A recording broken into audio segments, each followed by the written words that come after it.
Howdy, ladies and gentlemen. My name is Jake. This is the Talks and Crocs podcast. I am your host. We have Stacy on the line as one of our co-hosts. We have my wife Shaunie over here as another co-host. Hey, hey. We are Hello. we are recording at my house, and Stacy, of course, like I just said, is on the line. How is everybody doing today? Today? Good. Little. Today, I'm tired. But it's been a good day. Good. What about you? That's good. Yeah, that's good. Personally, I'm doing all right. Had a day at work, busy day, which is fine. I like busy days. Well, I don't like hard days, but I like busy days. Makes the day go by quick. I'm kind of happy that we're finally back recording a podcast episode. Yeah, it's been, 3 weeks? Easily. Can you hear yourself in your headset, Something like Shaunie? that. Yes, why? Because yours thing isn't pushed all the way in. The jack. I just noticed. Oh, no, I can hear it. We're Okay. good. How you doing, Stacy? I'm doing good. Doing good. Awesome. What's new with Yeah. everybody since we haven't talked for like 3 weeks? So many things happen in 3 weeks. You guys want to go first? Do you want me to go first? You can go first. You can go first. Okay. Well, we went and got Bruce. So now we have 3 cats and a dog. When you see Bruce, do you go, "Hello, Bruce"? No, but he is fitting in very well. The girls are acclimating. They're still trying to figure out how to play with him. It's like they forget after not seeing him for a while how to play with him. So it's awkward. I'm gonna paw at you. Then he's gonna paw at them, and then one of them will hiss because they get a little bit uncomfortable. It's just funny. Oh yeah. So Our dog it's is entertaining. walking around behind the couch and trying to play with a water bottle, so I apologize for the noise. I think she's bored with me right now. Yeah, she's like, you are home. We are supposed to spend time.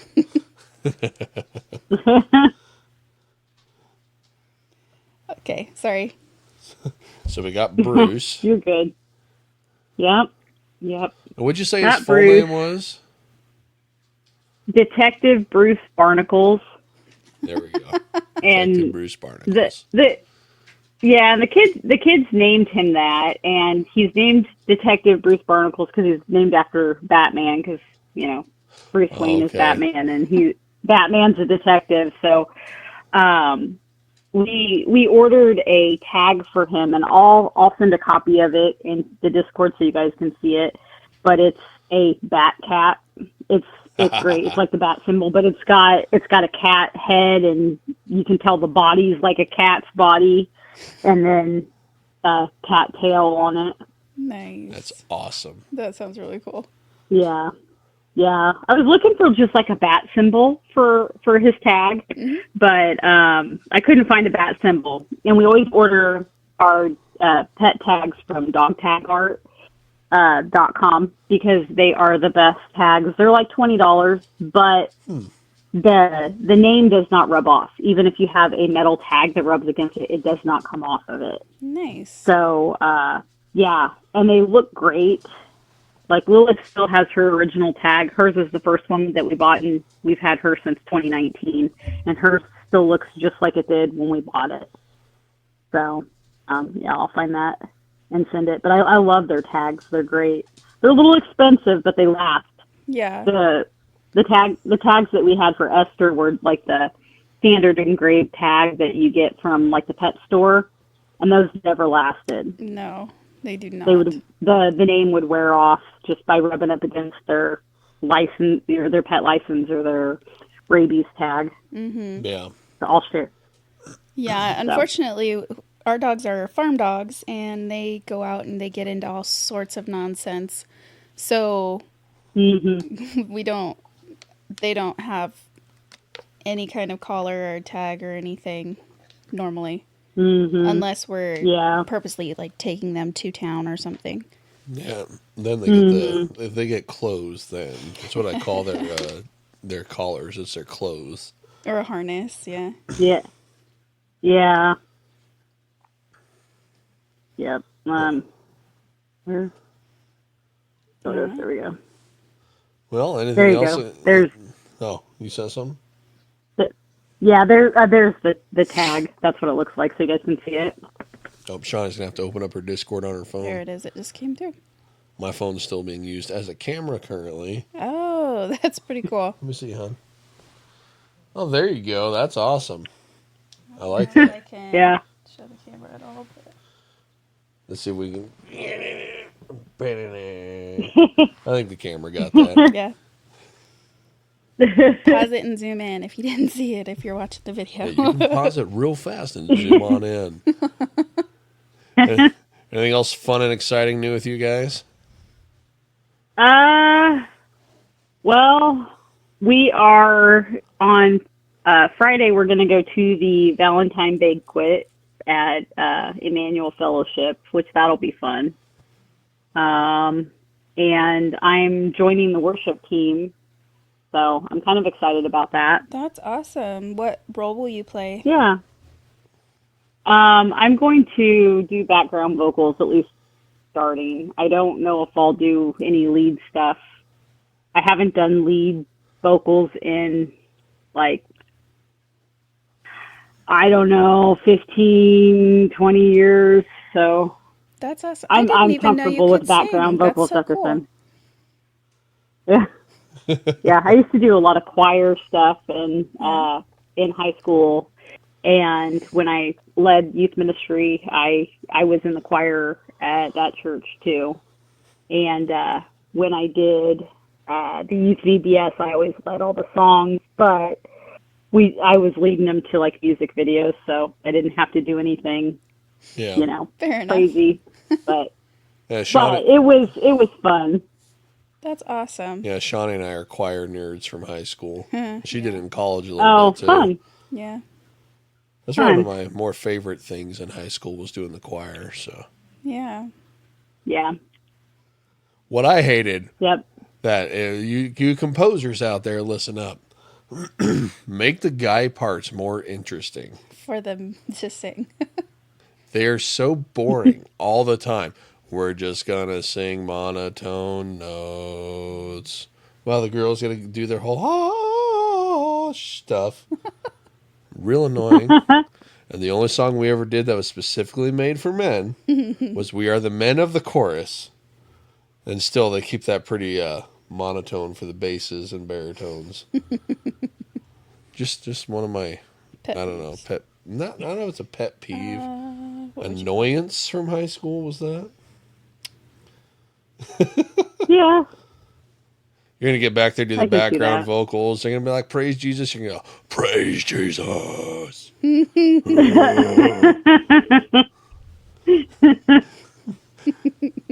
Now, funny thing about that, we were Shawnee. You didn't get to see this because you weren't able to go, but this past Sunday at Iglesias Ebenezer when we were there, they're doing all the sound stuff and lights, getting that all ready.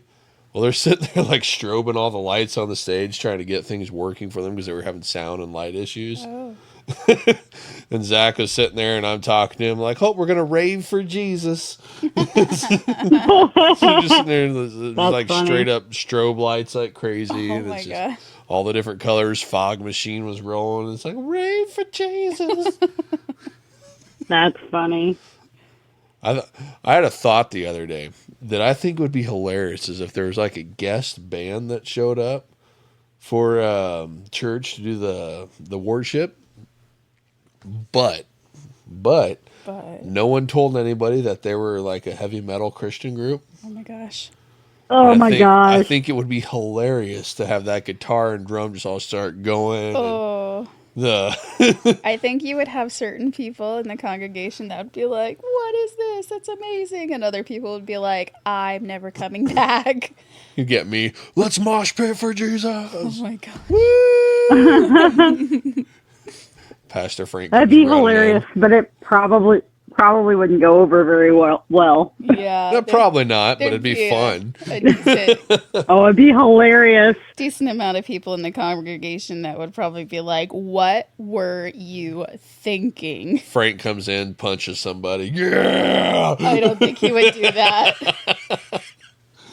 Oh, man. I think that'd be hilarious, though. You have such a vivid imagination. I just want that sometime. Rock concert movement number 1, the fist bump. Sorry, Blue Man Group popped in my head. Just a rock concert at church sometime would be awesome. Do it at a conference, a thing for the youth. You know what I mean? Maybe. Yeah. Yeah. It might go over there. Maybe. You know what? I got an idea for my pickup. I'm going to build a box. We're going to put 2 12-inch subs in it and then a bunch of like little 6x9 speakers. Amplifier it out and have it to where you can put it in the back of the pickup and plug it into batteries. I'm just going to go to parking lots and just jam out. To what kind of music? Well, Christian rock. Christian rock. A lot of Creed, with Holmes Rattle Pound. That's fun. Yeah, I was jamming out to Creed earlier today at work. Working on a machine, headbanging, bobbing up and down. I love Creed. I cannot listen to music at work because I'm the type that will like dance and sing along and stuff, and it's just like I can't help it. So I don't listen to it at work. If I do, somebody will catch me trying to sing quietly, and I'm like, there's no such thing as singing quietly. See, I really don't care who sees, and I'll still sing. I don't know. I don't want to be disruptive because it's in an office environment is a lot quieter than you'll just entertain everybody. Than out on the floor in a manufacturing They can still facility. Hear me. Still hear me and see me. Right, but it's probably not quite as distracting. Well, it was enough that the one time I'm sitting there jamming out, I forget who I was listening to, maybe Toby Mac or something. And I'm sitting there smiling, having a good time, dancing to it while I'm working on something. And a gal comes up to me and goes, "It's nice to see you smiling once in a while." It's like, do I not smile? Am I scary looking? That's funny. She's like, "Nice to see you not mad." Funny. Not mad. Oh, boy. Like, I'm usually not mad. I normally have a song just going like crazy in my head. That's funny. Oh, gosh. Well, for us, the biggest thing that's new is our dog Molly. We found out has diabetes. Yep. Oh. Yeah, we found that out on Friday. Yep. That's a bummer. I don't know, she's been super lethargic. Kind of going downhill for a while, and we took her in to the vet, 6 months ago? No, it was like 4 months ago. And they did testing and said, no, she doesn't have diabetes, even though a lot of her symptoms kind of pointed to that. And they didn't give us any direction on how to pursue, like, what is it then if it's not? And so we weren't happy about it, so we just were at home and tried to modify her diet and everything, and she just kept getting worse and worse, and it was just really...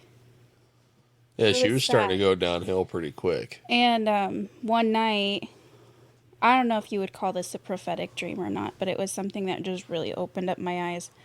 I had a nightmare that a snake had gotten into our house and had attacked her and bit her like 5 times on her stomach. And she was like slowly dying. And I woke up just sobbing. And that, like, this was just as Jake was leaving the house, so... Yeah, so I felt horrible. I'm like, honey, I gotta leave. I'm gonna be late for work. I have no vacation. I'm sorry. I was like, I know, it's fine. So I got down on the floor with her, and I was, like, petting her and, like, giving her hugs. And I'm like, I'm so sorry. I don't know what's wrong with you. I can't fix you. And I hadn't gotten that up close to her and taken that close of a look at, like, how bad her condition had gotten.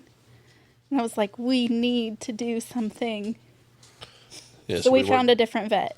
Yeah, we went to a different vet. We're not taking you back to the place that wasn't listening to us. And they missed some things in the Yeah. first place anyway that we had to point out to them. Like, no, something else is going on. He's like, oh, yeah, that is. How did we miss that? It's like, How yeah, we're not did going you back miss to you. that?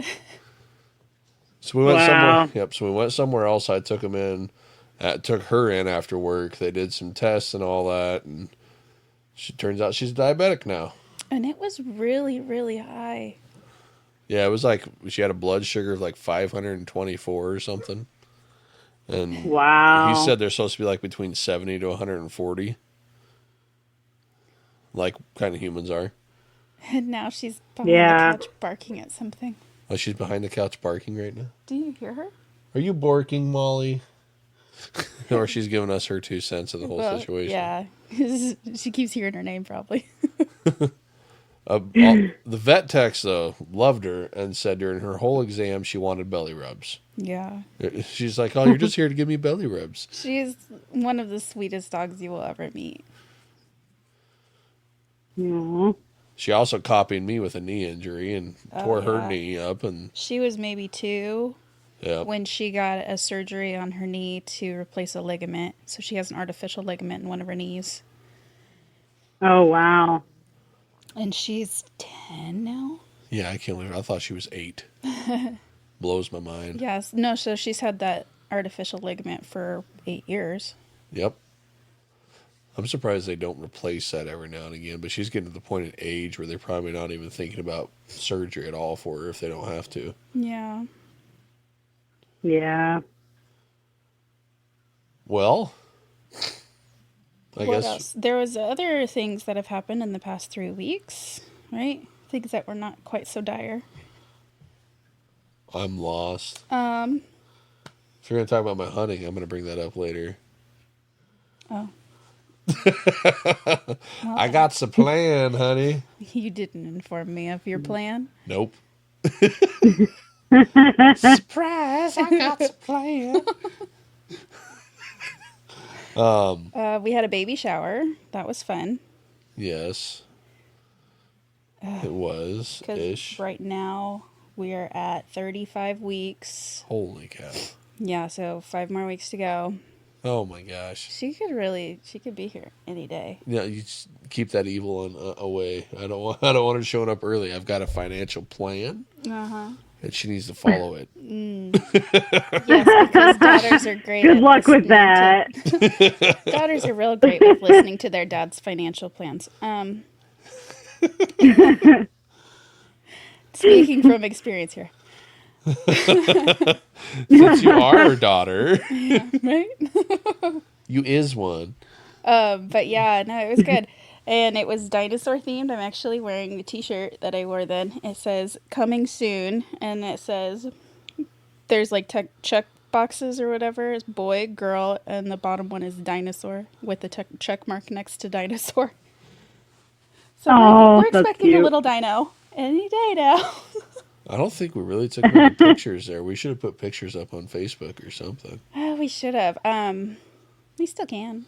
It was a good time though. Yeah. Yep. That was the day that you went and got Bruce, so unfortunately you couldn't be there. But Yeah. That was the first good weather weekend that we had. Oh yeah. my gosh. that January was weird. January sucked.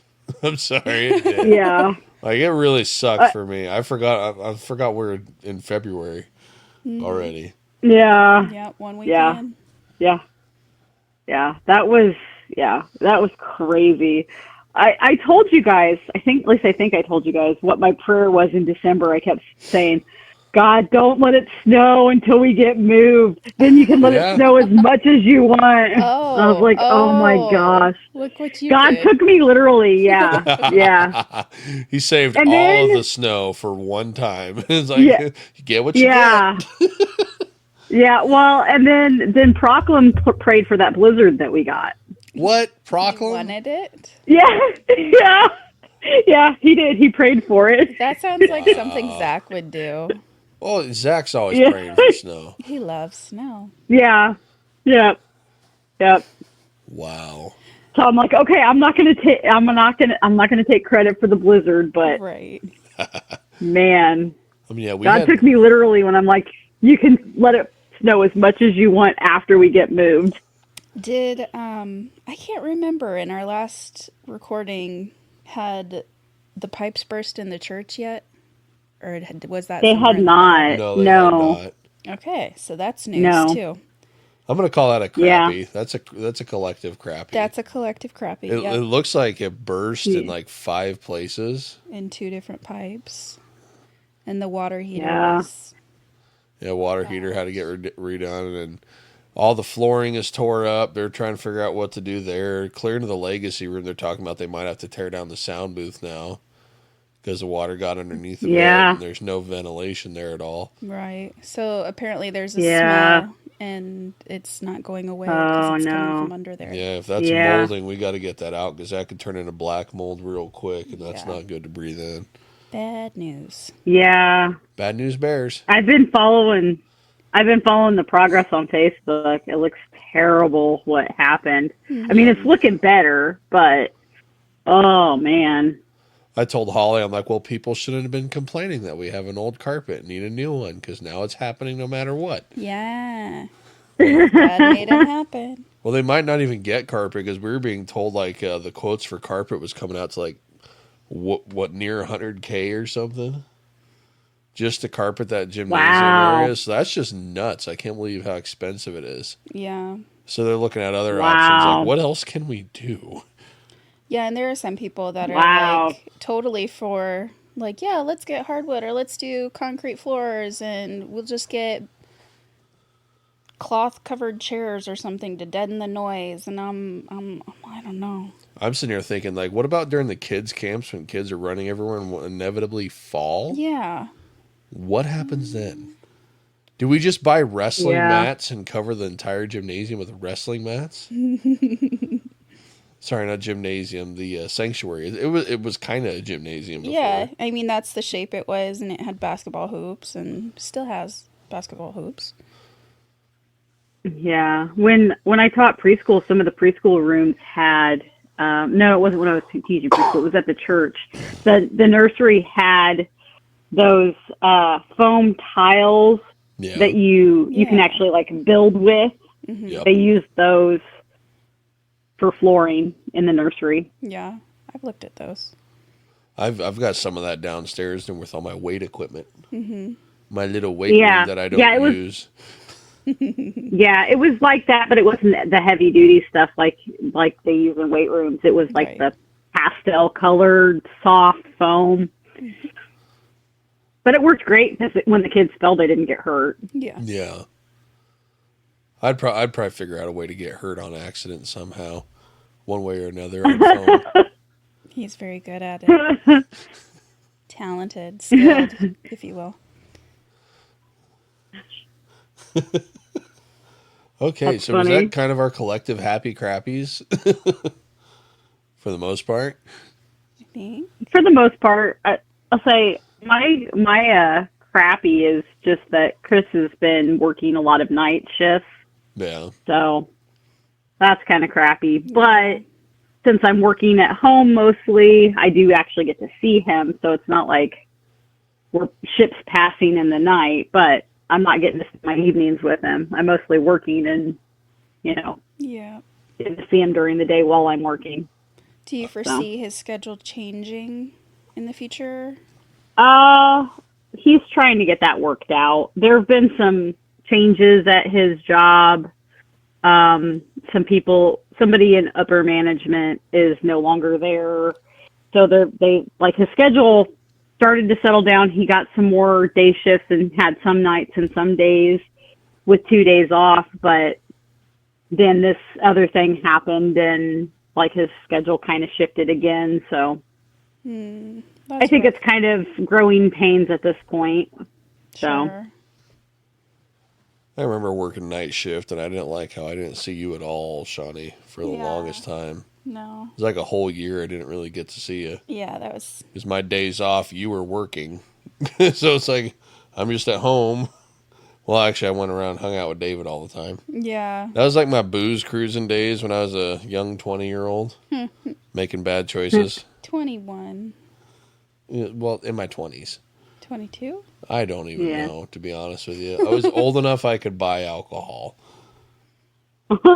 So more than... But yeah, well, Chris and I did that when we first got married too. We ended up working opposite shifts, and then his job started being days, and then mine started being nights. It was terrible. yeah. So yeah, That's no but fun. this isn't as bad because I can at least see him during the day. I can have lunch with him while I'm working. Yep.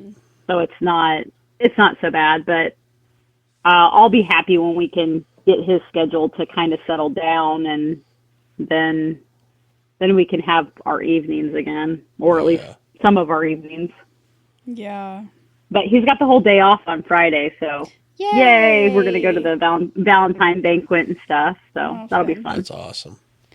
Are you going to take part of Friday off too? Probably not, but I only work till 5, and he'll be home all day, so. Yeah. So you'll still be together. It'll be. Yeah, we'll still be together, so. But yeah, that would be my crappy, and my happy was going to get Bruce, so. Yeah. There you go. Yay. I think for January, my crappy is all the snow. And how many times I had to dig us out. Because I couldn't get the skid steer running. So there's the one time I dug out that driveway by a freaking shovel. That was almost an eighth of a mile I had to dig out, and it was about 3 foot deep the whole way, just hard packed snow. Made me really late for work, but my boss, he let me switch times, so that worked out for me. Yeah, that was the night that I couldn't even make it home. I was stuck in Aurora. I stayed the night at my grandma's. Well, that's the crazy part. Our neighbor, he showed up with a skid steer, dug a path into our house because we still got dogs and all that in there. It's like either somebody helps us or I walk to the house through the blizzard where you can't even see. Yeah, and it was whiteout conditions. It was already waist deep drifts. Oh yeah, it was waist deep. We had a white squall conditions going on, so it's like it would have been really sketchy walking to the house, even just that not even a quarter-mile driveway. Almost a quarter mile. Yeah. It's not a quarter mile. Shaunie, I measured on Google Maps. It's almost a quarter mile. I'm telling you. You got to show me. I need proof. I will later. But yeah, that would have been real sketch if I tried to do that. So got hold of our neighbor. He showed up with a skid steer and just went ham on all that and got it all out. And it's like, no way is all that snow going to be blown right back in the morning before I get up for work. Came in, took like a 3-hour nap, got up to go out there to try to get the skid steer going so I can maybe clear it to drive out. Couldn't get the skid steer going at all. Spent hours trying to do that. And said, screw it, you know what? I'm going to go dig it out. While I'm out there digging it out, we had the county maintainer, a couple payloaders, and some skid steers all drove by, all looked right at me.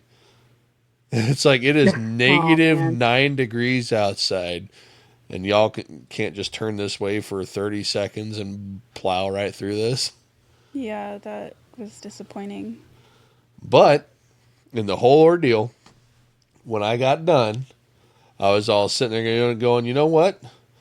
Thank you, God, for giving me the strength and the ability to do this. It's like that's all I could do, Look at the bad situation and look at the good that actually came out of it and could come from it, and just thank you, and thank you for it not blowing anymore while I was out there. Surprised I didn't get frostbite from the whole ordeal. I was in all of my hunting gear trying to stay as warm as possible without sweating. That was the hardest part. Once you start sweating in that kind of cold, that's not good. Yeah. And there was no one at home with you. Nope.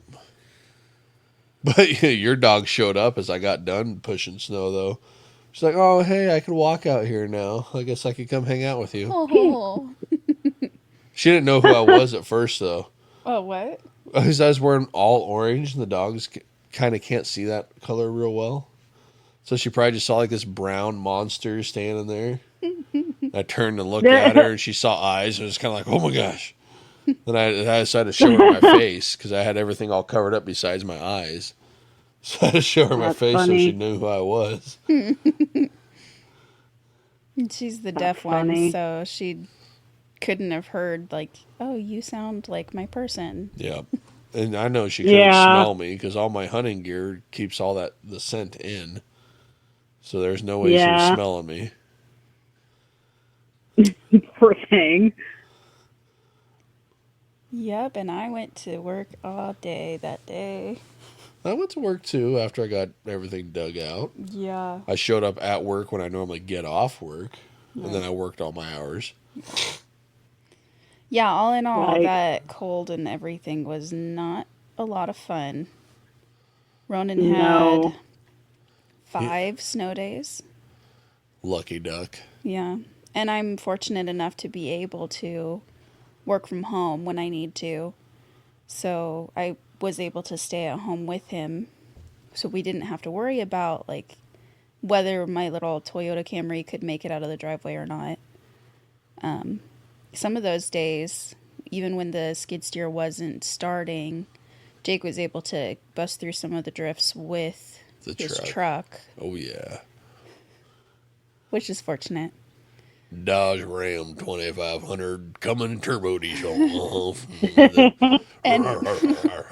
And even with our skid steer problems that we've been having, we are fortunate enough to have a good neighbor that we could call on who came and helped. And my dad came over and helped one day with his Yeah, skid he got to steer. scoop us out once. And so there's other solutions. There's people we can rely on. And God has put these wonderful people in our lives.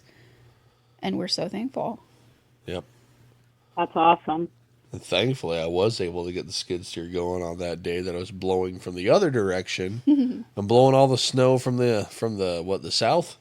Yeah, from the Blowing it all from the south from the cornfield and was refilling everything in. It's like, I am getting the skid steer going and digging out the foot pedals and I'm building a wall of snow. Yeah. And I got it done, darn it.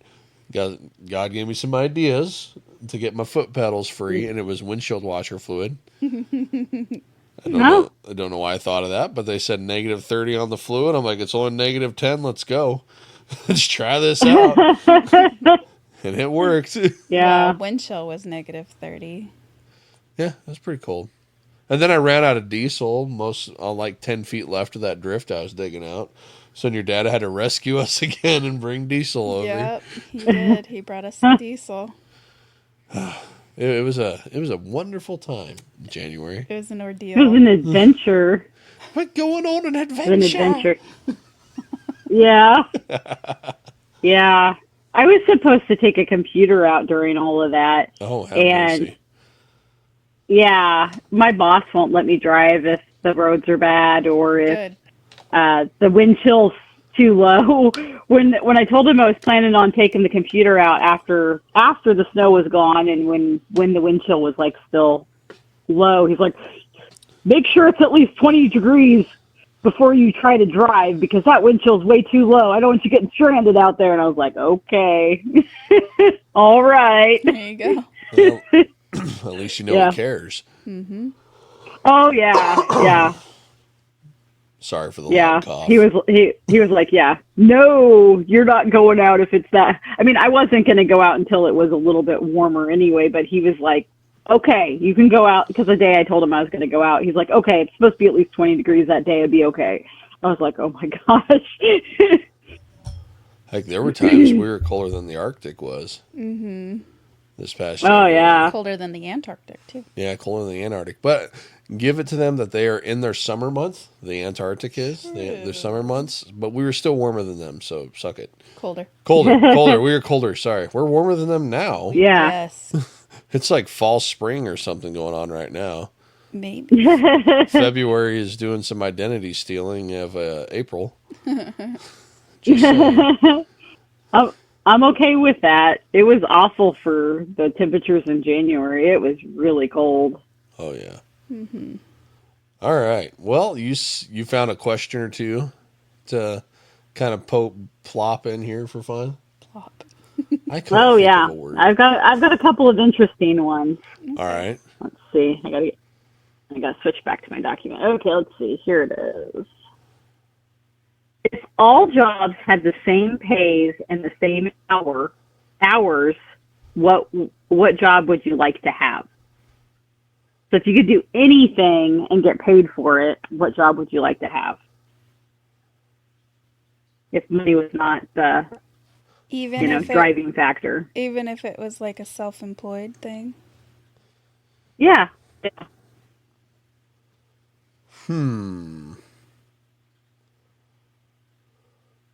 What have I always wanted to do? I know what Yeah, go ahead. I got to think on this one. So I know what I would want mine to be. I would want to travel around and teach people how to play board games. Oh, that'd be that would awesome, be fun. man. That would be fun. Yeah. I would be part-time artist, and I don't know, part-time homesteader. Homesteader? Yeah. Huh. I don't know. Like, I just like the whole aspect of sustainable living. Well, yeah. I mean, we're trying to do that now as it is. And it's hard. It is much more difficult than TV shows make it seem. Well, the problem is time. We do not... We're not home during the optimal homesteading work hours. Yeah. We're going to go plant food in the dark. Basically, it's what it feels like. Or you can only work on the weekends. Oh, look at these weeds. Yeah. Yeah. Yeah. That kind of stuff is a full-time job. I used to take care of my grandma's garden when she wanted to grow, flowers and roses and all that stuff. And it was a lot of work. It was every day. Yeah.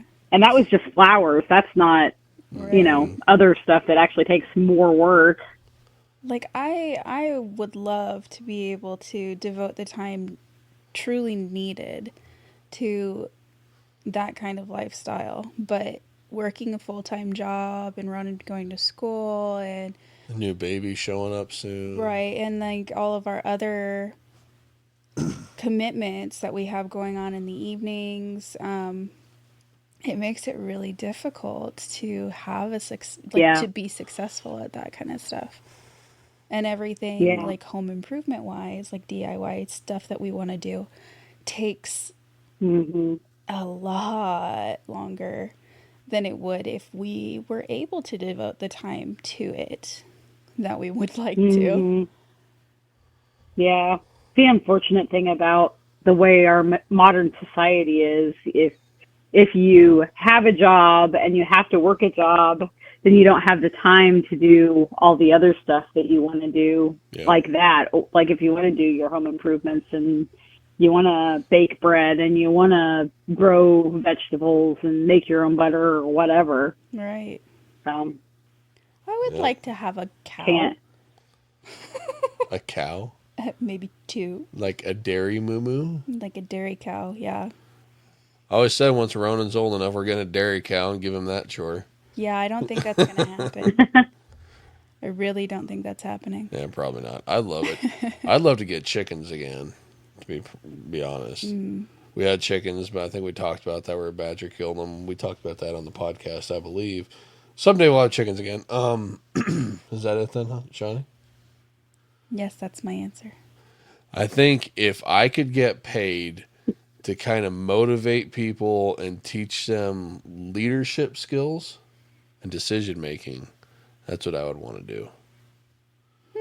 Because I find too many people can't make the decision or a choice to do something, and the military helped me out a lot with that. I think I was kind of like already kind of good at doing that because, I started working at the age of 12. So I was able to get that down and like dealing with kind of helping take care of the house and all that stuff with my mom who was disabled. Couldn't do all the stuff that most people would be able to do. I was already on that route of getting that, but then the military really helped me out because at one point on the East Coast, I was in charge of over 400 people in training. So like I really learned how to be a leader, make decisions, and this is where I learned being a leader isn't technically like you see out here in most job fields anyway, where someone's a boss and they think that makes them a leader. It's like, no, that doesn't make you a leader. You're just telling people what to do. A leader leads. A Yeah. leader doesn't sit behind a desk like, hey, go do this. Yeah. And that was one thing that made a lot of people really liked me in my position, because I had to figure out, okay, who was doing fire guard, who was doing desk duty, who was doing this task, whatever. Most people before me in that position never did all that other stuff, but I would put myself on the list of doing all the different tasks, and even if I wasn't assigned to it, I'd still go help people. And I'd always try to motivate them by getting people laughing, feeling camaraderie going. I think that's something that would be fun to do. Yeah. But Yeah. I can see it. There are a lot of businesses that could benefit from that. Because a lot of managers don't know how to manage. They think that they should just be bossing people around instead of actually jumping in and helping and being part of the team and, teaching people how to do things, but also pitching in. And I mean, of course, when you're like a manager of a restaurant, you have paperwork and other stuff you have to do too, but you're supposed to jump in and work with your people and, teach them and all of that. So, yeah. Well, it's There's like a lot of businesses that could benefit from that. Yeah. It's like when I was in that position on the East Coast. This is in the service, by the way. I don't know if I said that. I still had all that paperwork and all that stuff to do, too. So I'd stay up real late or wake up real early. And then I'd have to get out there for morning PT and all that. Everybody's out there all like dreading being awake at 4 o'clock in the morning, getting ready to exercise their little hearts out. And I'd sit there. This happened, and in the Army we have a weird sense of humor. But I'm a white guy from the Midwest, so I don't know how to dance, right? So I went off the stereotypical thing where I'd get everybody at attention because like everybody was from the East Coast or somewhere where the culture's different from here, a lot different from here. So I'd get everybody at attention, have them stand at ease. And I'm in front of like 400 some people, and I would just go, white man dance, just start doing all this weird, stupid stuff and get everybody laughing. Just get everybody laughing. That's funny. It just made the whole morning workout go so much easier. Get everybody on one accord, woke up, laughing, having a good time. I don't know. Good times. Just one of my fun things I did. Yeah. And then I'd be take my pre-workout Jack 3D. They'd all be like, oh, Gaspari's all jacked up. He's hulking out. Be jumping around, doing push-ups, That's doing funny. stupid stuff. That's fun. Yeah, so I think you would call that kind of like motivational training, motivational speaker stuff. I think that'd be kind of the job I'd want. Be like a leadership training. Yeah. Kind of deal. Yeah. Because like too many people think it's just numbers and telling people what to do, and that's not it. Right. Delegating and micromanaging or not being involved enough. I think a lot of managers need to learn how to not micromanage. Because that brings the morale way down. Big time. Yeah. Yeah, with that feeling that you're not trusted to do your job is hard because when you've proven over and over and over again that, yes, I can do my job and I can do it well, being micromanaged and questioned at every little decision is kind of demeaning. Yeah. For sure. Yeah. Sorry, that was loud. I apologize for everybody's ears that was listening to that. What's your next question?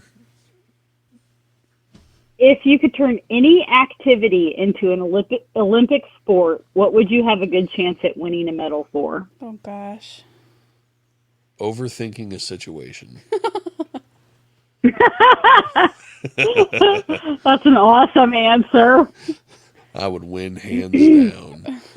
Because my brain's one of those brains where it's like, okay, so this could happen, or this could happen, or this could happen. What is that person thinking? What are they thinking? What are they thinking? What do they think about what I'm saying? Do I look okay? Am I doing this right? Is this correct? That's all going on all the time. Am I getting fired today? Am I doing a good job? Yeah, that's always going on. That's funny. I wonder how they would judge something like that. Have to somehow get inside your brain. Well, Yeah, yeah, Elon Musk just put a chip in someone's brain, so that's coming pretty soon. yeah, That's fun. yeah. Mm. So mine, I think, would have to be something incredibly silly.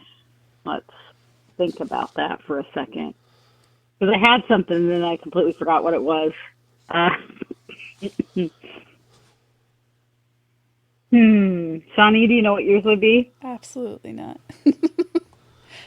I don't know. I can't think of anything really that I'm better at than anyone else. Or something that you're just Oh, I really know good at. what. Okay, I know what mine should be. Rolling the wrong numbers on the dice. That's something I 'Cause miss. it, Sorry, go on. yeah, yeah, rolling wrong numbers on the dice. So tell me to roll high. Guess what? I'm gonna roll low. Tell me to roll low. Guess what? I'm gonna roll high. Because almost every time we play, that's what happens to me. Gosh. Most of my rolls are that way. I could probably win a gold medal at rolling the wrong numbers on the dice, and use the same dice. So ridiculous. Yeah, we haven't been gaming as much either, just because his schedule has been mostly evenings. Yeah. Yeah, I And figured y'all were super busy. yeah, and our Monday game, he's played it the last, I think, 2 weeks. We're gonna move it to Tuesdays because I've been helping out with the youth group does their Bible study on Monday nights here. Yeah. So I've been helping out with that the last couple of weeks. The first couple of weeks in January, first like 3 weeks in January, I was just trying to get the house unpacked. Yeah. So. You actually got your whole house unpacked? Well, most of it. We still have some boxes in the spare room, but we got a lot of stuff unpacked. We still have a few boxes in the living room, but I find that really impressive. yeah, most of we've been here like 8 years, and we're still not totally unpacked. We've got about as many boxes in the spare room as we did before we packed, because we had some that were in the spare room. And then we still have stuff in the garage that we're going to go through in the spring. But yeah, we've got a few boxes in the living room that are like old gaming consoles that we've got to decide where we're going to put them. But yeah, yeah, we got most of the stuff unpacked. We're about to the same. Well, probably better off than we were at the other place because we don't have as much junk as we did at the old place. Did you get rid of? We got rid of all that stuff. Yeah. Yeah, we got rid of a lot of stuff that was in the garage. So yeah. It's amazing how much we got rid of before we moved here. Yeah. And now we're like looking around like, why do we have so much stuff? Stuff is not the word I use, but yeah, I agree with that. Right. Why do we have so much crap? Well, and I'm looking like, I can see an open closet from here, and I'm just like, we haven't touched anything that's on that shelf in 7 years, so we can get rid of it all, right? Yeah, pretty much. It's like if you don't touch it, haven't touched it in a year, or thought about it, screw it, get rid of it. So maybe that's a project. Like we don't have enough projects. Yeah. Yeah. Well, and I had an advantage because I unpacked most of the stuff because Chris was working that first like week or two. He had so many hours. But since I was working at home, when the phones weren't ringing, I could sit here and unpack boxes. Oh, that is helpful. Yes. So yeah.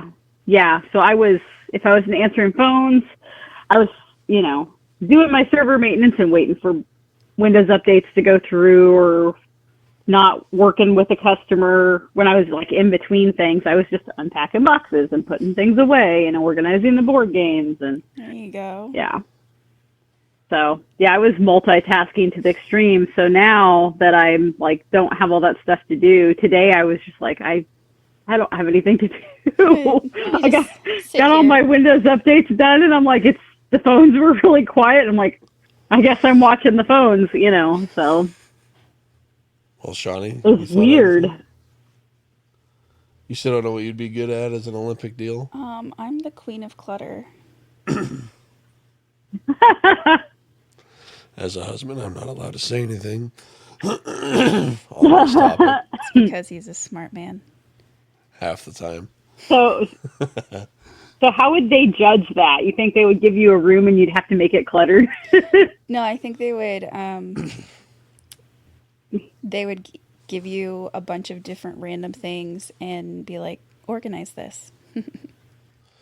No, I got it. They're going to give you a house, be like, hey, clean this one room. And see how well you can clean that one room, because you're going to bounce to every other room in the house, and you're going to be like, I didn't do anything today, but I did so much. I was like, I've been working all day, but you can't even tell.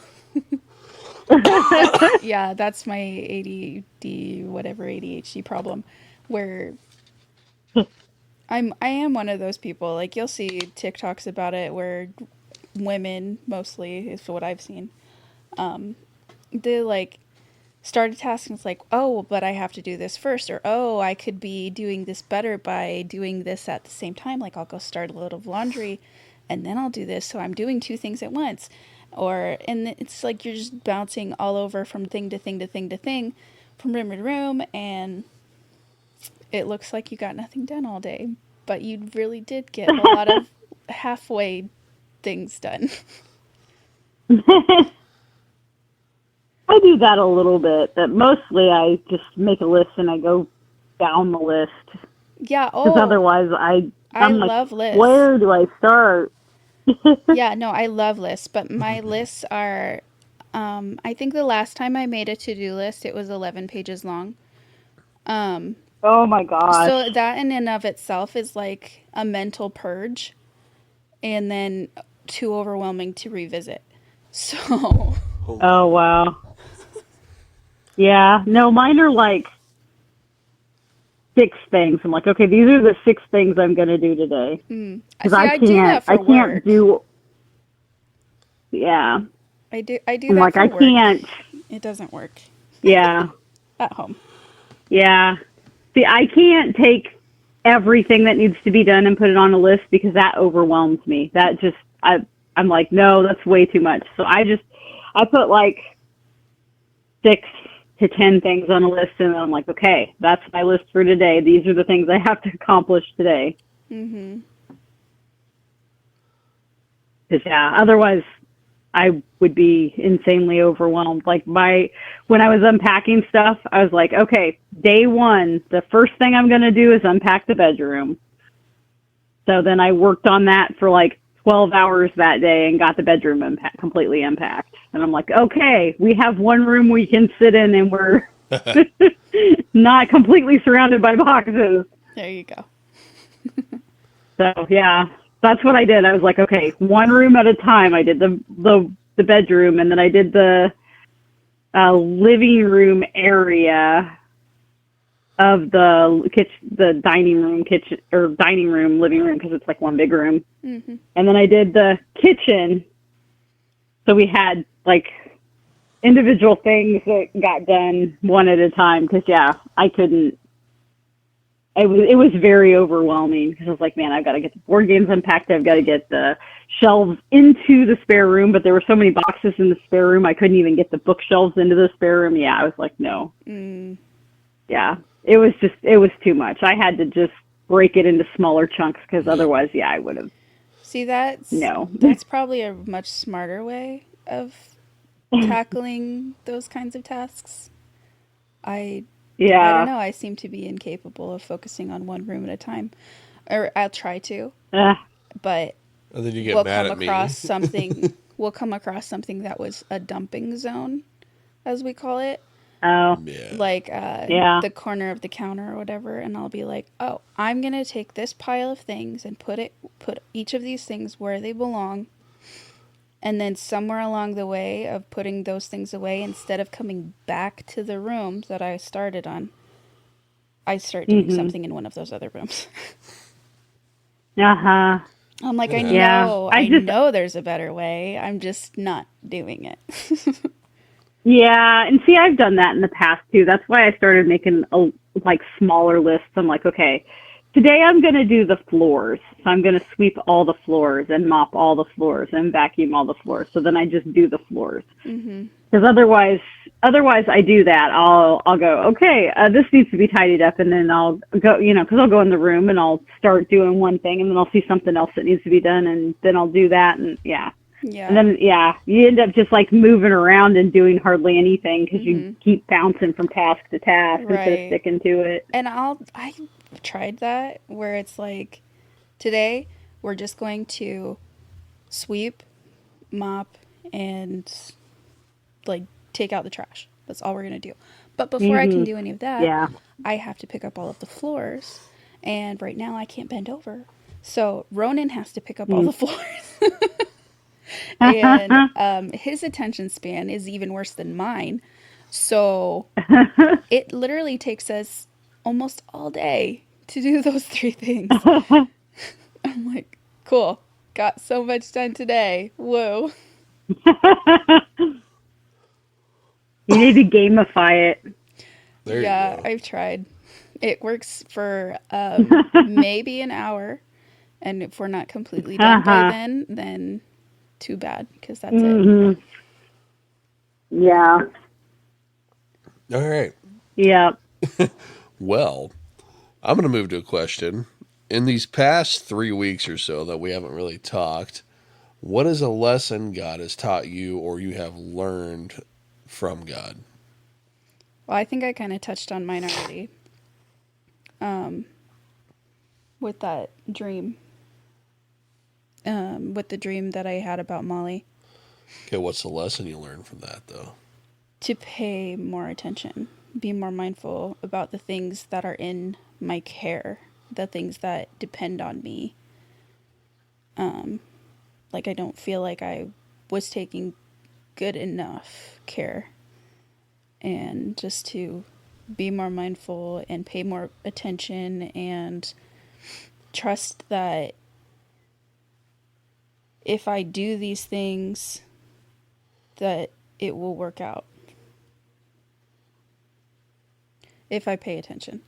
So that dream felt like a sign from him to pay attention, and now we are on the right track because of it, because I'm paying attention, because we're taking steps and taking action based on that. So how are you going to carry that forward? Just like, are you going to be able to apply that to other situations? I hope so. In what way?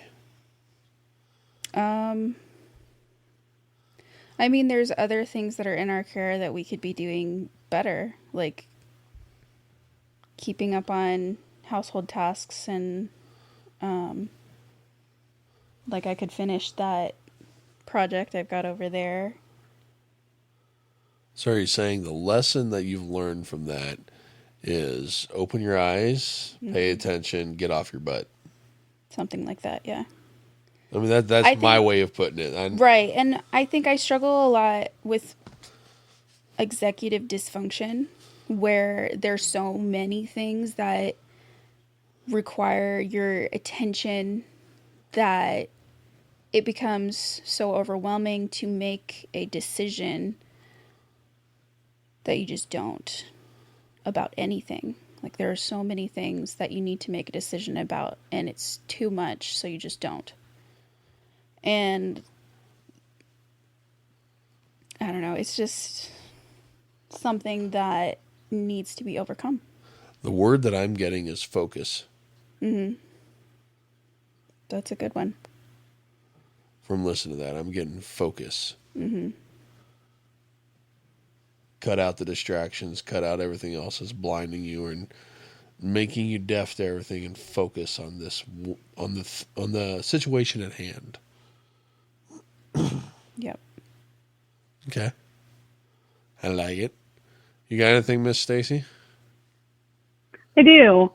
I have been journaling my prayers more, and it's actually showing me, what I'm actually thinking about a little bit, which is beneficial.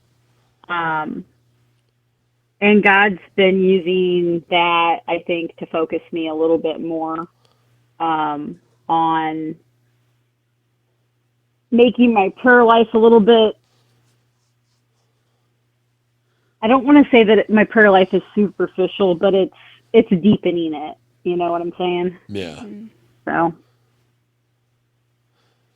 and I tried to start my prayer journal back in like August of last year, and I I really, just because life got crazy, didn't fill more than 1, 2, 3, 4 pages last year.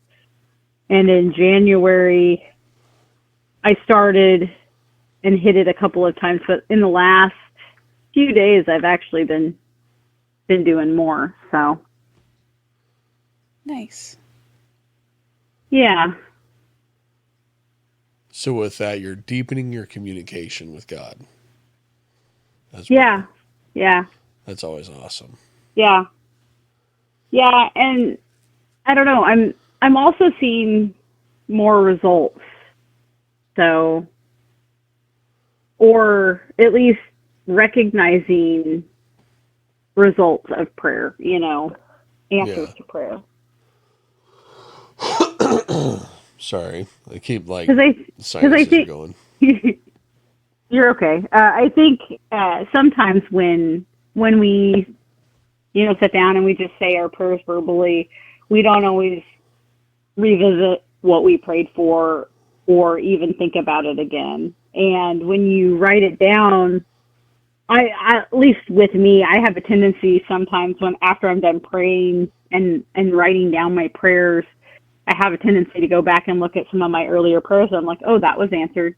That was answered. That was answered. That was answered. Because some of the stuff that I wrote down in December had to do with moving and, things along the lines of, the things that we were going through. And I'm like, well, that was answered. That was answered. That was answered. And it also shows the attitudes in my prayers when I'm being thankful, when I'm asking for more things, that kind of thing. So Yeah, that's really cool to kind of have that record to go back and look on, reflect on. yeah, because honestly, when you're praying and you're just doing it verbally, you don't have anything to mirror what's been answered, how your prayer attitude has been, Mm-hmm. and a lot of the psalms are, David crying out to God for different things, and we see kind of his prayer. I mean, I know a lot of those were in songs, but Yeah. we see a record of that, whereas it, a lot of Christians today just don't record their prayers. They just say a quick prayer before bed or before a meal, and that's that. Mm-hmm. So Which I know something I've been trying to do lately myself is get more in depth prayer, I guess, and not just feeling like I'm repeating the same thing over and over again. Yeah. Because I feel like as mhm, Christians, we do get to a point where we're just saying the same thing over and over again. It's like, you know what? No, mhm, I need to get more in depth yeah, with it. I'm talking to probably one of my best friends, my father is who I'm talking to. It's like you should be able to confide in your yeah, father anything that's going on. yeah, And I know I pray every morning over my family, but it's like mhm, I need to get to the point where I could talk to him more Mm-hmm. about just mhm, things. Right. And I know yeah, every morning, like, I've been trying to, start the day with an attitude of gratitude type of thing. So I'll start the day with, like, morning thankfulness prayers or, like, praises. Um, mhm, and it's kind of like my list is a bit repetitive because I'm still thankful for the same things every day. But mhm, and then, like, at the end when I'm done thanking him for all of the blessings in my life, then I'll go into, like, requests and stuff. But it's interesting to me, your prayer journal, Because then I kind of thinking about like the things that I've been talking to him about in the mornings, that would be good to revisit. That what has he what has he listened to and granted, and Or what all has of he that not lately. listened to and was the right answer? Right. Or like, yeah, so like what things have I asked for that nothing has happened there, and am I asking the wrong things? Is there a reason that he's not answering them? Is this a season of waiting? Like, I don't know. Remember, sometimes the silence can be the answer. Right. Yeah. Mhm. Yeah. But usually like I'm talking to him while I'm getting ready for work or whatever, so I don't really have the time to Mhm. sit down and write it down. And Yeah. I'm not Yeah. a morning person, so getting up earlier to do Yeah. that doesn't really feel like an option. Yeah. And see, I'm not a morning person either, and I tried to do a prayer journal in the past in the morning, and it's really hard for me. And I tried to do my devotions in the morning, and I've done that, but I actually feel like I connect with God better like right before bed. So I've been trying to make time earlier in the evening, so it's not like literally 5 minutes before bed, so I can actually dedicate 5-10 minutes to just sit in God's presence and pray and write down my prayers as I'm praying it. And it's hard to make that time because sometimes we're busy and I'm running around and I'm trying to get stuff done around the house and, doing Bible study and coming back and everything. Yeah. Making And that, I mean, of course sorry, yeah. like And of course I making that pray intentional through. effort though. Yeah, and I have to make the extra effort because, of course, I'm praying during the day too, and I'm not writing down all of my prayers, but I'm trying to just be more mindful. And then when I'm praying and when I'm journaling my prayers, and it's helped me definitely. And I feel like I feel like it's more intimate, but yeah, it's something I actually have to sit aside time for so that I can actually accomplish it. It's not easy. Yes. So. All right. Well, I like both yours a lot. To go into mine, this past January, I've kind of had like kind of two revelations, I'm going to say, from God. One of them, I'll start off with, I listened to a podcast called the Secrets to Success podcast. Then that's by a group of guys, four of them. One of them is Jamal King. Shaunie, you know who that is. He's the one that kind of got me into looking into real estate and got his course and all that free from him and all that good stuff. But E.T., the hip hop preacher, or Dr. Eric Thomas, he also has his own Hello. ministry and all that. He's a motivational speaker. Hello. And they were talking at one point about, why'd you point at me? Stacy, can you hear us? Nope. Oh, we're going to try to get Stacy back, or she'll call us back. She said hello a couple times. Oh, I thought she was saying, yeah. No. That's what I was hearing. Hello? And then you point at me. It's like, is something going on? Yes. Is something wrong? Is there a person coming in the house? No, there was something wrong. They're going to meet my fist. I got one fist of iron, the other steel. If my right one don't get them, my left one will.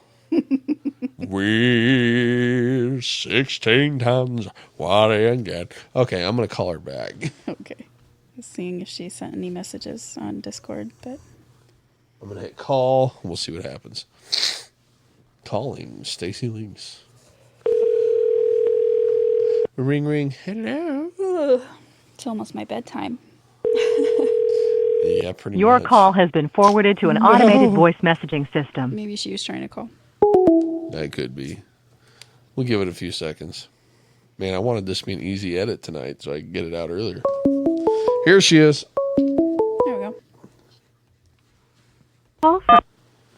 Hello. Hello. That was wild. It just dropped out. Yeah. It was kind of funny because he just kept talking. Like, you said hello a couple of times, and I was like, wait, she can't hear you. I thought you were like agreeing with what I was saying, like, yeah. And then I saw Shaunie's finger. I'm like, what's wrong? What's going on? Like, she can't hear you. Yeah. Well, I couldn't hear you at all. I was like completely dead. Yeah, it was weird. That was weird. Wild because my headset was still connected to the phone and everything. Because as soon as the call dropped, I heard the sound. I was like, "Oh, that's wild." I couldn't hear you at all. Bizarro. I don't know what happened there. So what's the last thing you heard? All I heard was, "Well, mine is," and you said you listened to a podcast, and then that's all I heard. All right. Okay. We'll restart. So I've got two. The first one I kind of got from the Secrets to Success podcast with Dr. Eric Thomas, aka the Hip Hop Preacher. He's the number one motivational speaker in the world, and I've been listening to this podcast for years now. It's probably the only one I've actually stuck with, and I've gotten a lot of stuff from it. But lately, it feels like when I've come home, I'm just so doggone tired that I don't want to get up and do anything. When I'm at home, it's like I'm not present, if that makes any sense. Mm-hmm. And they're sitting there talking one time, and E.T. goes, when I refer to E.T., I'm talking about Dr. Eric Thomas. E.T. goes, you guys need to be more present in your lives. Be more present in the moment. Get things done. Don't just sit around. Be present. So it's like, okay, I'm getting yelled at here by, he doesn't even know he's yelling at me, but it's the power of the Holy Spirit is telling me, Jake, don't let... You defeat yourself. Don't let you defeat yourself when you get home. Don't let you've been up all day, you're tired, keep you from working on your son's room or doing all these other projects that need done. It's like, hey, you can overcome your tiredness and get this stuff done. Do it. It's like, it's not that I'm being lazy. It's just I was being defeated by myself, by my own thoughts and what was going on. It's like, no, be in the present, be more here. I don't know how better to say it. It's like it's like you're there, but you're not there, and you need to be there. Right. Yeah. And I've been working on that a lot since I heard that. That's only been like a week and a half, 2 weeks, I think. I've made good progress on Ronan's room lately, so. Yeah, you're done wiring it now, right? Now I need to put in one more light switch. Mostly done. One light switch because I was short a light switch. And then we'll get it wired, the closet framed in, and I got to run wires to the other rooms upstairs. Before you put in drywall? Yeah, before I put in drywall. So what comes first, drywall or floor? Drywall. Okay. I mean, you can go flooring if you don't want to put trim work. But I'd rather get drywall up, paint the drywall, and then put flooring in. Okay.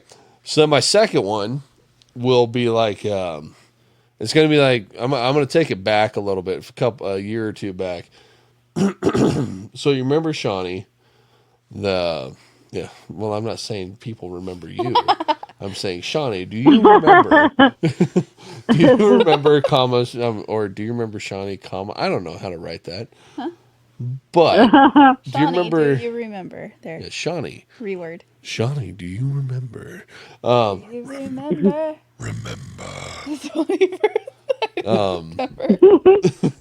Do you remember when we were hunting in a deer blind? What was that, a year or two ago? When it was shortly after our freezer failed on us. That was last year. Was that last year? We lost all that meat.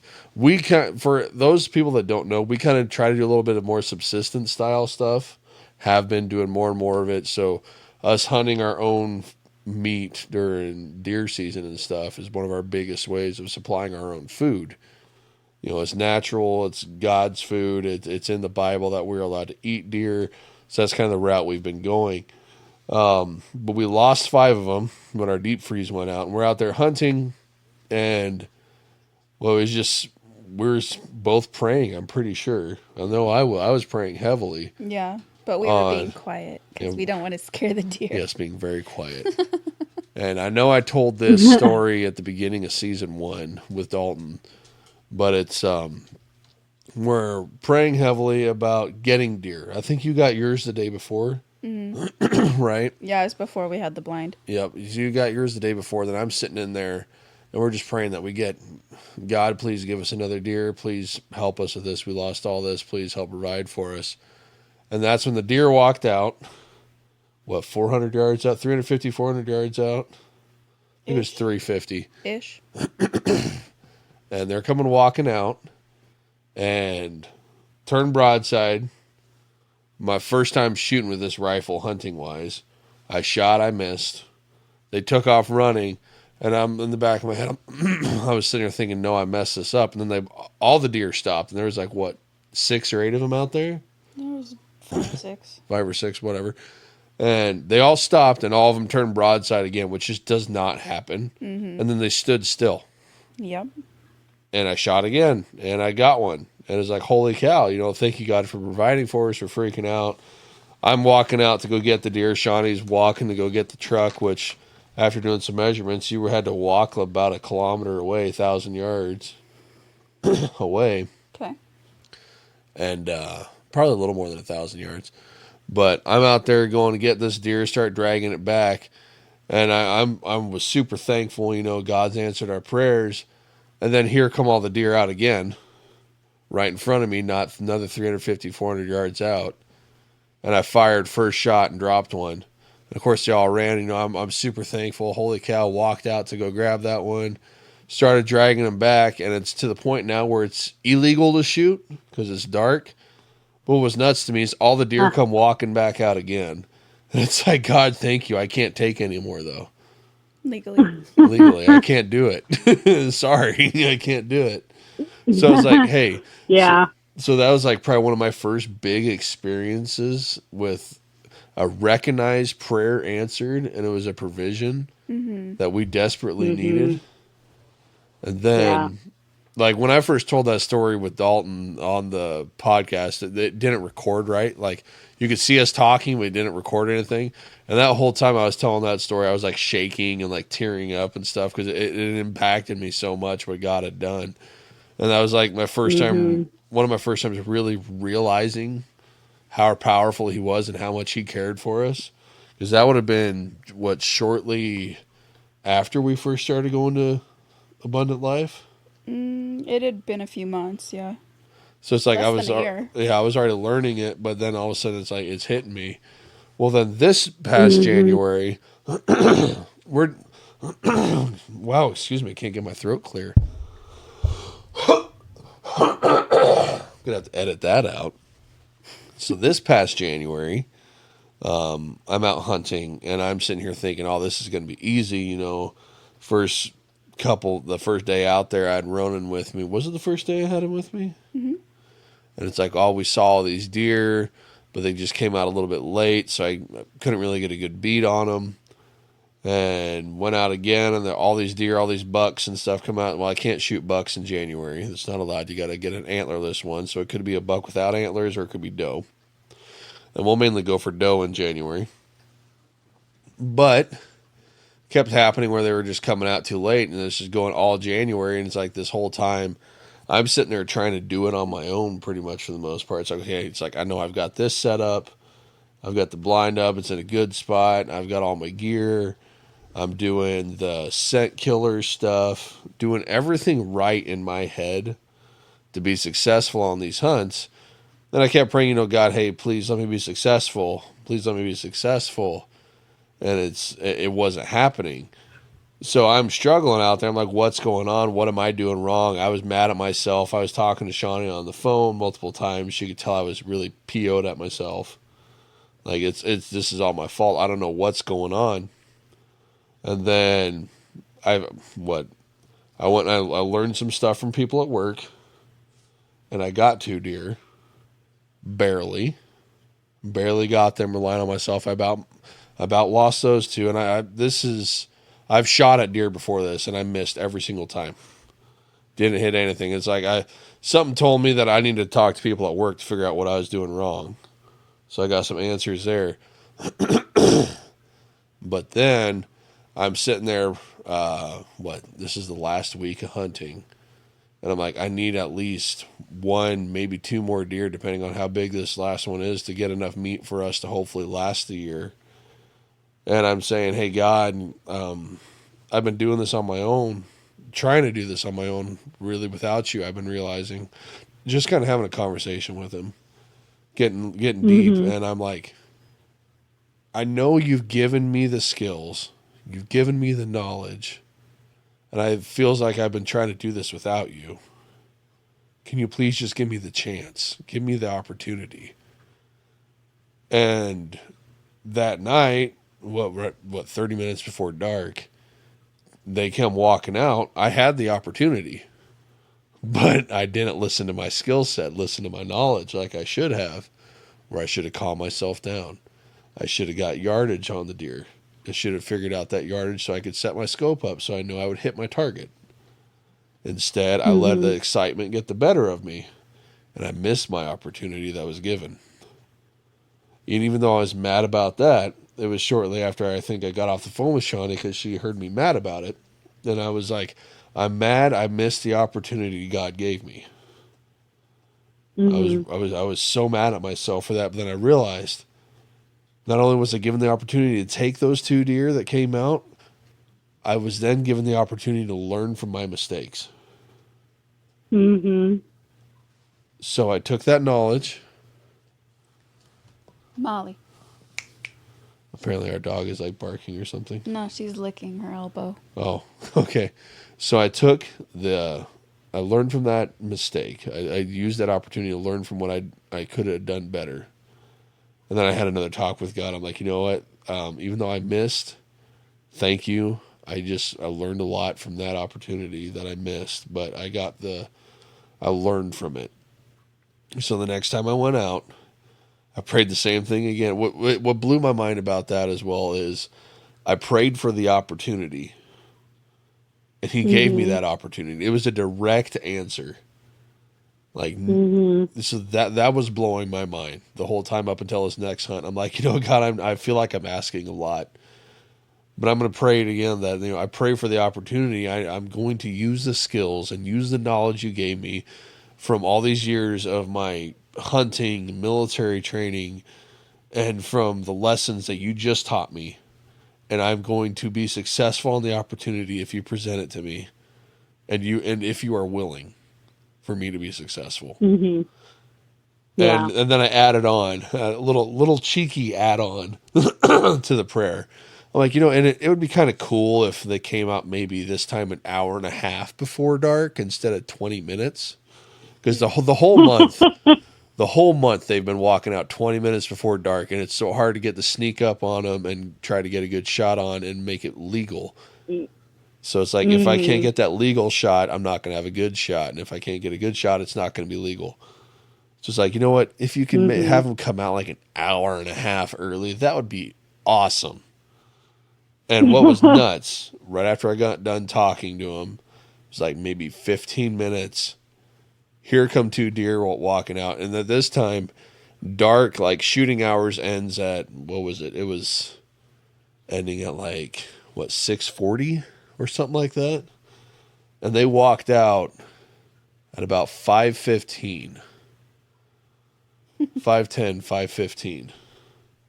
So it was about an hour and a half before the end of shooting hours. And then I'm like, okay. Take what you just learned, Jake. I got my distance. I can't remember the name of it right now. The deal I used to tell distance. Rangefinder. Wow, how hard is that to say? Use my rangefinder. Got my range. Went to my app, the Hornady app, and got my windage and my elevation that I needed, depending on where the wind was, what our sea level height is. Got all that in.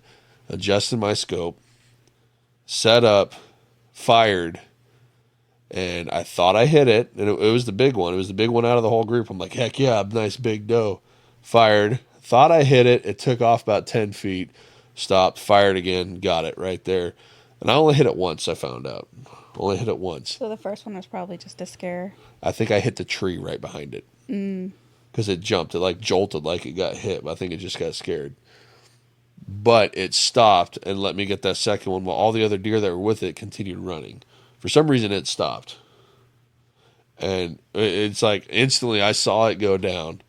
I knew it was done. It wasn't suffering. That was it. If there were any other deer in the area, I scared them off.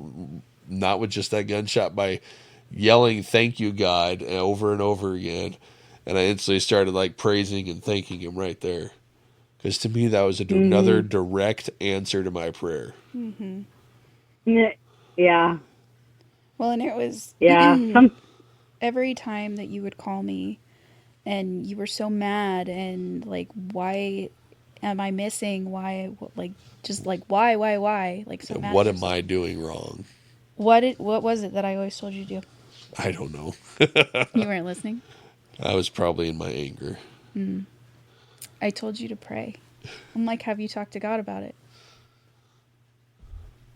Well, I did. Listen eventually. to your wife. Come on. So the moral of the story is listen to what your wife says. No, so what did I learn from these experiences is, well, first off, I was mind blown that I had straight up direct answers to prayers. But I learned that as I don't know, as Christians, we tend to pray like we're praying to a genie, if that makes any sense. Like we're making a wish that is just going to come true just because we pray it. Yeah. And it's magic. I kind of realized that, no, that's not how God works. I realized that, he gives you the tools you need. He gives you the skills, gives you the knowledge, gives you the ability to get the skills or the knowledge if you don't have it.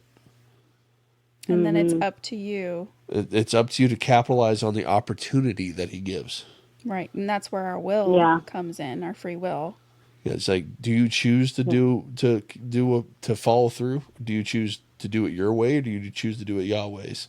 I always wanted to say that. And it's like I got to thinking, I saw a TikTok today. It's like, did God just give Moses a boat?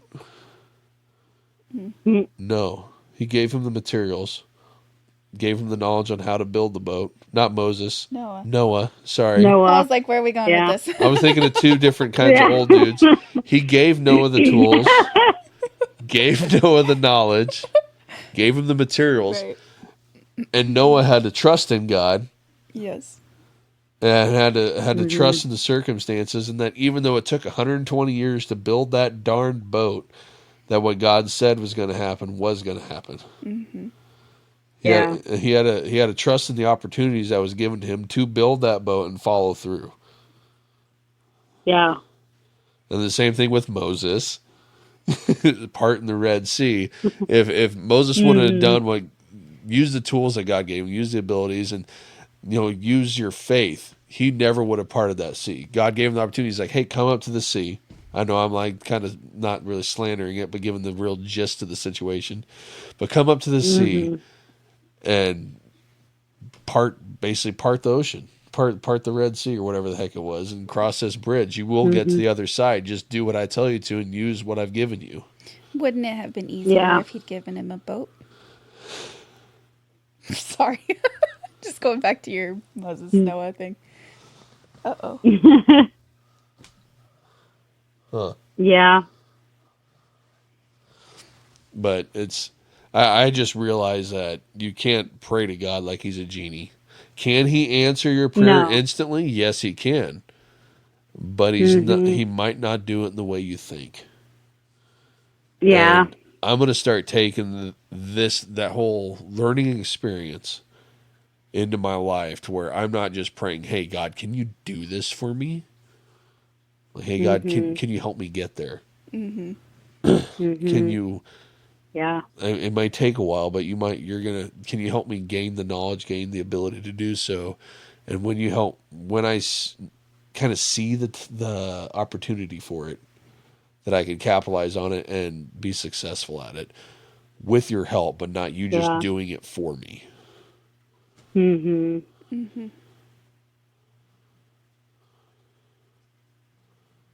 was kind of my thing. Yeah, that's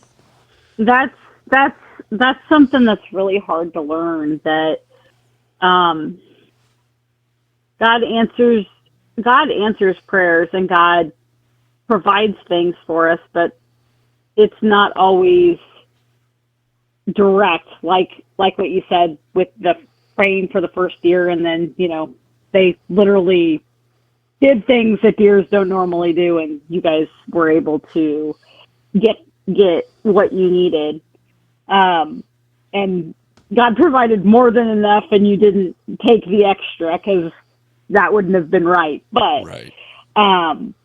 But then there are times where God's like, okay, I'm going to provide this thing that you've asked me for, but you're going to have to do the work to actually get it. Exactly. And you have to be in the right place. I don't want to say just spiritually. You have to be in the right, I'm looking for a specific word. Faith mindset? Well, yeah, you have to be open to his voice. So receptive. You have to be open to the Holy Spirit. You have to be sensitive to it. You have to be ready, and you have to be listening, because otherwise you're going to miss that still small voice, and you might miss the connection for that prayer to be answered because you didn't do your part of it. Yeah. So, I mean, that's why they say it's sometimes a two-way it is street. Sometimes it is a direct answer. God will you'll say, God, I don't know how all this is going to happen. I don't know how you're going to do it. I really need this thing, whether it's finances or a place to live or food or whatever it is, a ride to work, a tank of gas, whatever it is. And then somehow miraculously he'll provide for it. Yeah. Then there are other times where you say, God, I don't know how I'm going to do this. And whatever it is that you need, God's like, okay, well, ask this person and they'll provide it for you. And sometimes we're prideful and we're like, well, God should just provide this for me. I shouldn't, I feel guilty asking this person.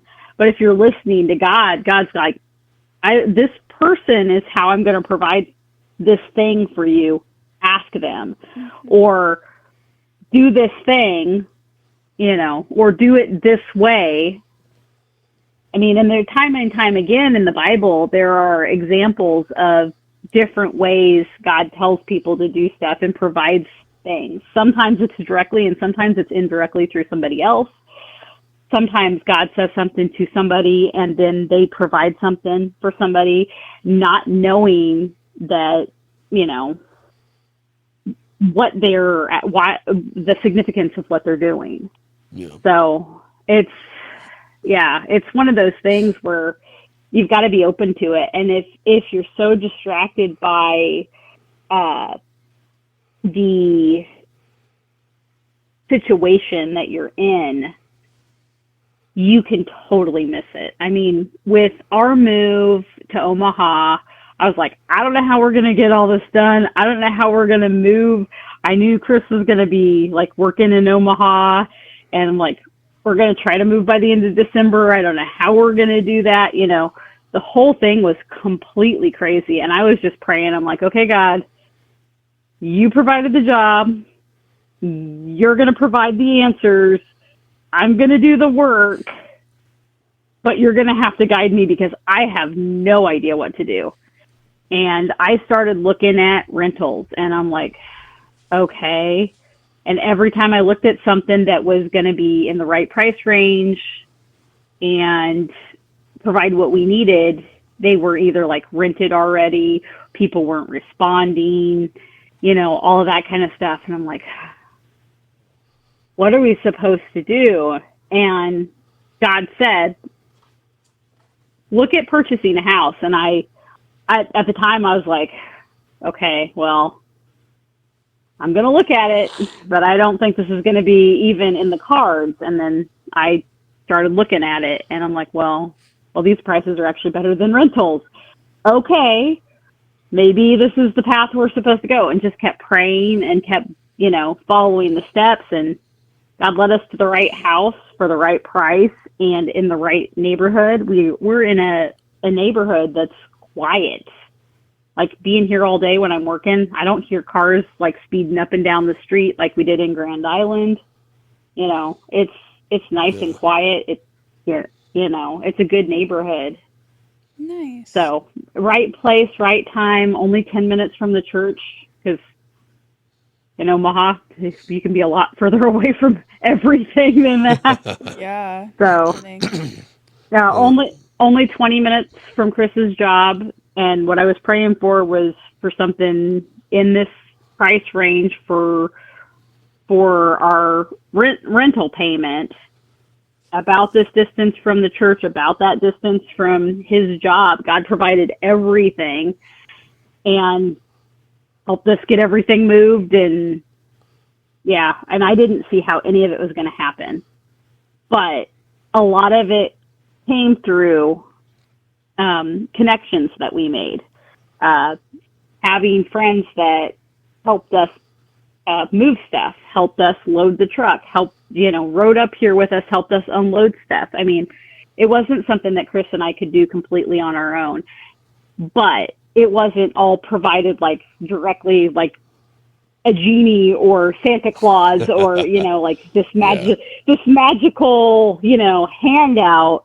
We had to do our part, and we had to be sensitive to the way we were supposed to do it. And that was tough. It was tough, and it was stressful.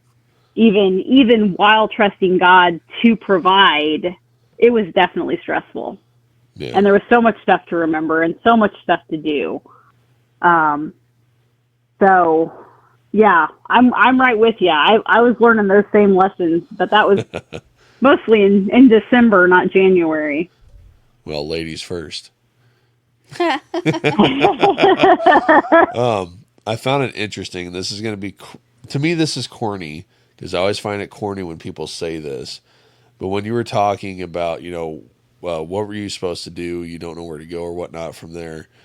What popped into my head was these words. It was just, trust me, have faith in me. While you were talking, that's kind of what I heard in my head. I didn't hear it audibly, but that's what I heard.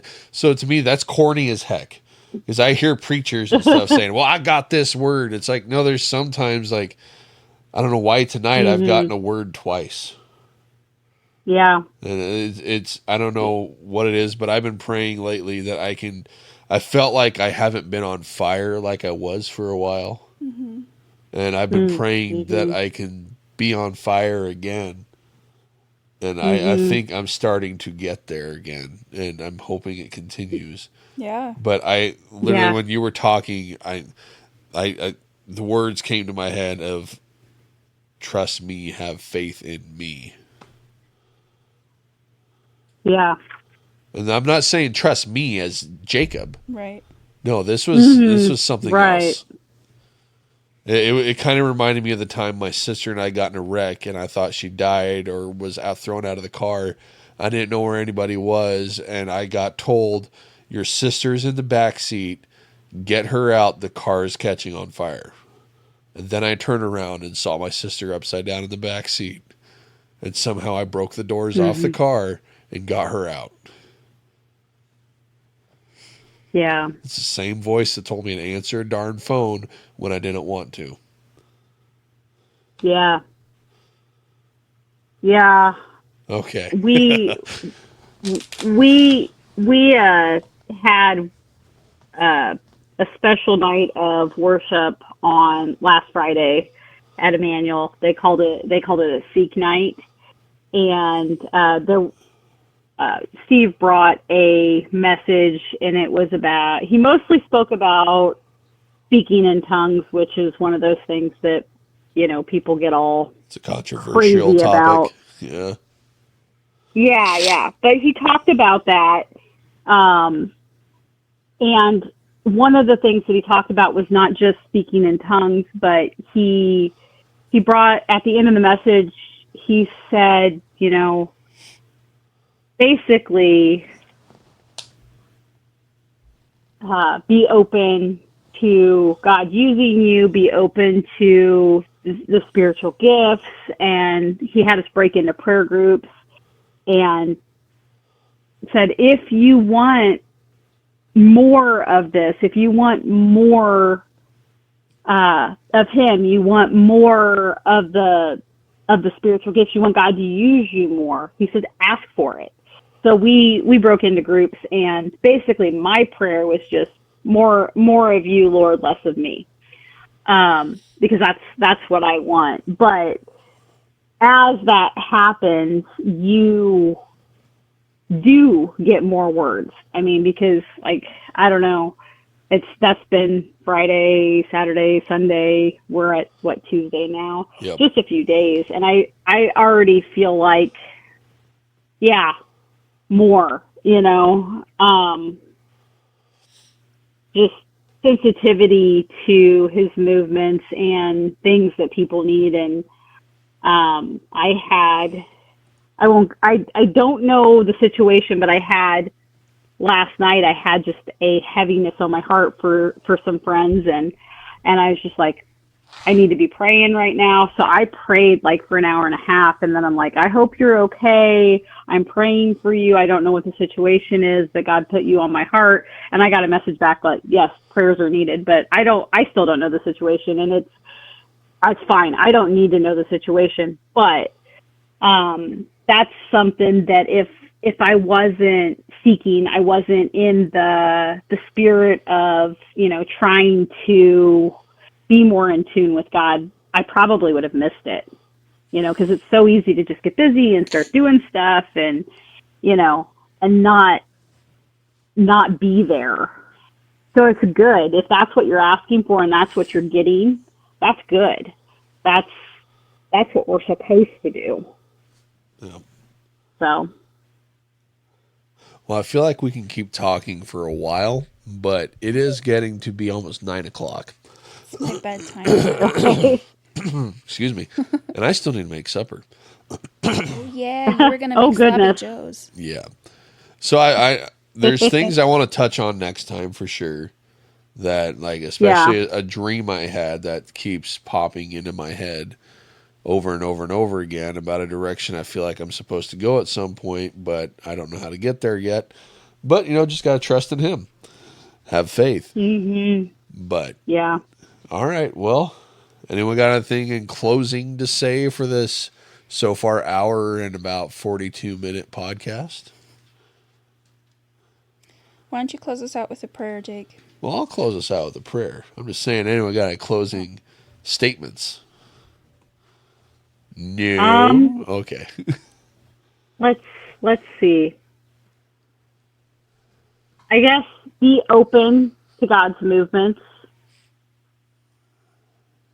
because we've been talking about that a lot. Just be open to him, and I think you'll see it more if you're open to him. Mm-hmm. All right. Anything, Shaunie? You good? I'm good. All right. Well, I'll do my best to say a prayer. We'll see how this goes. Lord God, Yahweh, Adonai, I've experienced you a lot lately as Jireh. We have many names for you, but you are the one God, and I thank you for everything you have done in our past, present, what you're going to do in our future. I pray we continue to choose you, and we allow you to take our hands to guide us and lead us where we are supposed to go. I pray we are able to listen to you more and accept what you say and accept what you're trying to tell us. And we choose to go down your path. And then whoever's listening to this, seeds are planted if they're not already sprouted. And that if they need help or have questions, that they ask and find it. And that they also, there's a word I'm looking for. Can't find it. You know what I mean, where they confide in you. There we go. Where they will confide in you and listen to the direction and the help that you're giving them. Love you, Lord. Thank you for this podcast, and I pray we keep going the direction you want us to go, not the direction that maybe us as humans thought we were needing to go, and we choose to listen to that. I love you, Lord. In Jesus' name I pray. Amen. Amen. All right. Thank you, everybody, for listening. and watching.